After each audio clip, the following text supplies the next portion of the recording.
Bien, le lauréat du prix spécial investisseur est décerné à Fitrust. Et Olivier Deguerre, son président, est présent. Bravo. Alors,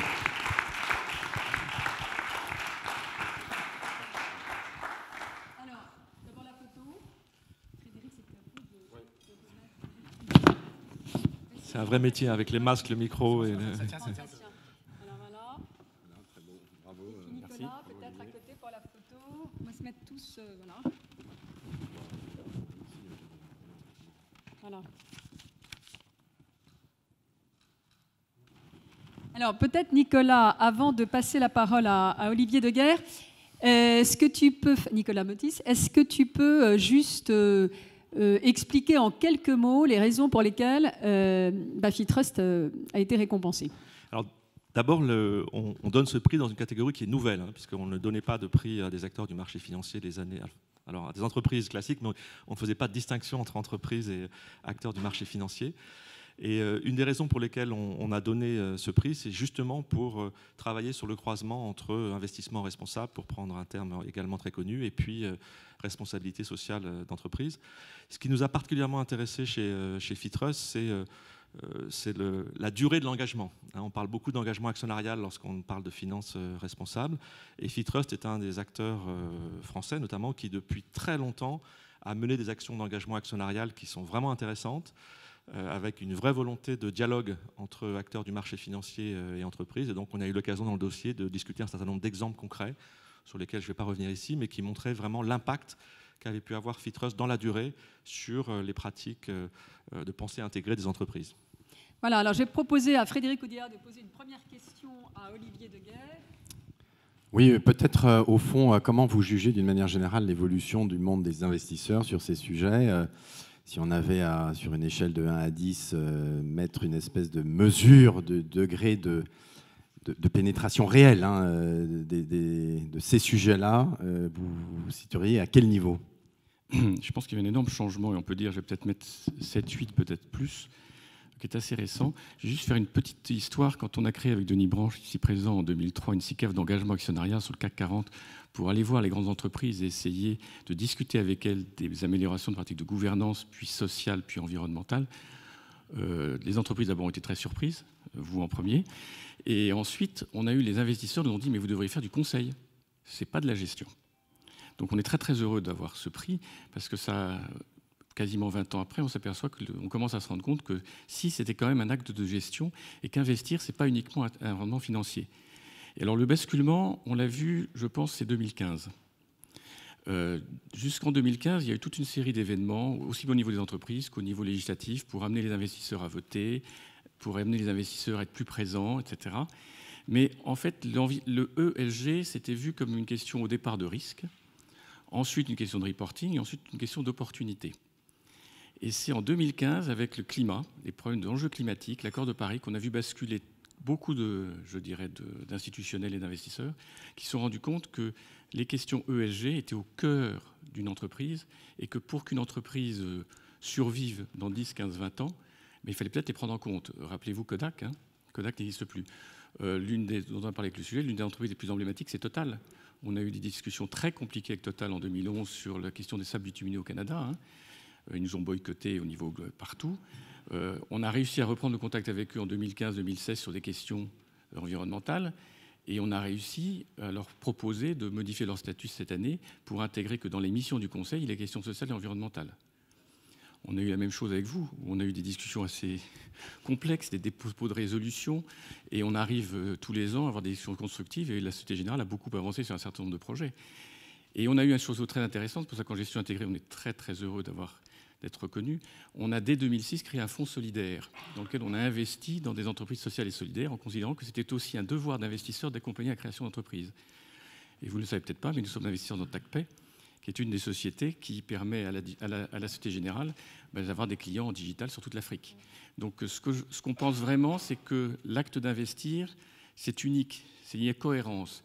Et que le changement qu'on vit aujourd'hui, c'est, je pense, la fin du dogme de l'ère de Chicago, de l'école de Chicago, où on disait tous, moi le premier, nous gagnons de l'argent et puis nous donnons. Et on a séparé dans nos hémisphères cérébraux l'acte d'investir de l'acte de donner. Or, c'est la même chose. Une problématique environnementale ou sociale, elle est unique et elle peut se résoudre soit par du financement, soit par du don, soit par de l'accompagnement, soit par les trois, mais il ne faut pas se séparer. Et je pense qu'on est en train de vivre aujourd'hui dans notre environnement global, c'est un peu cette réunion des hémisphères où globalement, on parle maintenant d'impact, mais c'est bien ça que ça veut dire. Ça veut dire que quand on investit, quand une entreprise investit, quand un investisseur investit, les questions sociales, environnementales, les questions de gouvernance sont centrales, parce qu'on ne peut pas être d'un côté, je dirais, en train de faire quelque chose et de faire autre chose de l'autre côté, c'est ce qu'on voit tous les jours. Alors si j'ai un vœu à faire, par rapport à tout ce qui a été dit tout à l'heure, c'est que les questions, et par rapport à ce que vous avez expliqué, c'est que les questions d'emploi, d'inclusion, soient vraiment au cœur des réflexions des entreprises et des investisseurs dans l'année à venir, et qu'on ne privilégie pas la rentabilité ou le dividende au détriment de l'emploi, parce que là, nous le payerons très cher sur un point de vue social dans 3, 4, 5 ans, quand il y aura des débats politiques. Merci en tout cas beaucoup de nous avoir choisis. Alors, c'est pas terminé. C'est pas terminé. Moi, j'ai aussi une question, Olivier, qui s'adresse à vous et à Denis Branche. On a le sentiment que jusque-là, vous étiez quand même un peu dans la polémique hein, quand vous chahutiez les entreprises. En tout cas, c'est en termes de perception ce qu'on pouvait avoir. On a le sentiment que ces dernières années, vous êtes davantage dans une approche de consensus, de dialogue, de co-construction pour faire évoluer les entreprises. Est-ce que je me trompe? Alors, ou est-ce que c'est vrai? Ou est-ce que c'est l'alignement des étoiles? C'est probablement l'alignement des étoiles. On n'a jamais été dans la polémique. Hein. On a toujours envoyé des lettres aux entreprises avant éventuellement de sortir publiquement ou de déposer une résolution. Le dépôt de résolution a toujours été pour nous un acte normal de démocratie actionnariale. Ce n'est pas parce qu'un actionnaire, on regrette qu'il n'y ait pas plus d'actionnaires qui déposent des résolutions. C'est un bon moyen, je dirais, au niveau des entreprises, de savoir ce que veulent ces actionnaires. Parce que c'est très compliqué quand on est un dirigeant, on a beaucoup d'actionnaires, de savoir ce que pensent les actionnaires. Si quelqu'un a une bonne idée, la soumettre aux actionnaires pour savoir si les autres actionnaires sont d'accord ou pas, ça peut être un bon moyen pour les dirigeants de savoir vers où orienter l'entreprise. Donc on n'a jamais été polémique. Voilà. Alors il se trouve que quand on dépose une résolution, c'est toujours vu comme une agression. Voilà. Et ça est toujours c'est perçu comme une agression. On le regrette, mais bon, c'est pas parce qu'on a déposé des résolutions qu'après on n'a pas réussi à construire. Et puis, c'est vrai que quand vous avez déposé une résolution, quand on téléphone à un dirigeant d'entreprise sur un sujet, généralement il nous écoute parce qu'il n'a pas envie qu'avoir une résolution qui arrive qu'un petit peu plus tard. Donc c'est aussi un moyen, un petit peu de pression, la carotte et le bâton, on va dire. Merci beaucoup, Olivier Deher. Thierry Déaut, qui est membre du jury, va peut-être nous synthétiser un peu les débats, parce qu'il y a eu des débats autour de FeeTrust et les questionnements aussi qui se sont posés pour la suite, parce que ce n'est pas parce qu'on gagne un prix que le boulot est fait, terminé. Il y a encore des chantiers. Donc Thierry, Déaut, si vous pouvez nous synthétiser un peu avec mon micro, les débats qui se sont déroulés pendant les mandats. C'est utile pour vous, Olivier Deher, de savoir en fait les sujets qu'on a abordés. Avec beaucoup de franchise, Thierry. Ah, toujours. Bonjour à tous. D'abord, vous avez été un cas compliqué. Parce que vous rentrez dans aucune case, a priori.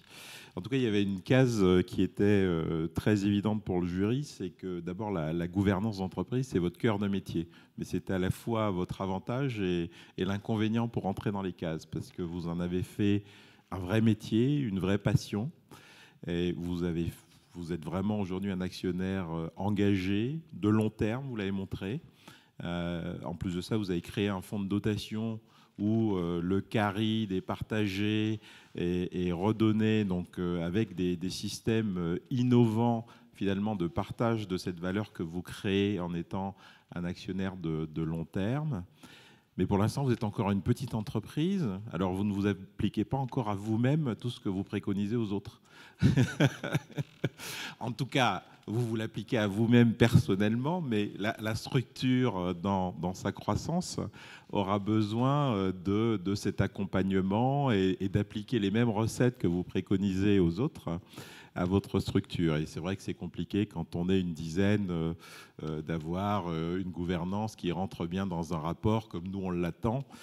Donc c'est pour ça qu'on a été très indulgent, mais on voulait vous encourager parce que c'est extraordinaire ce que vous faites aujourd'hui et vous poussez à faire plus.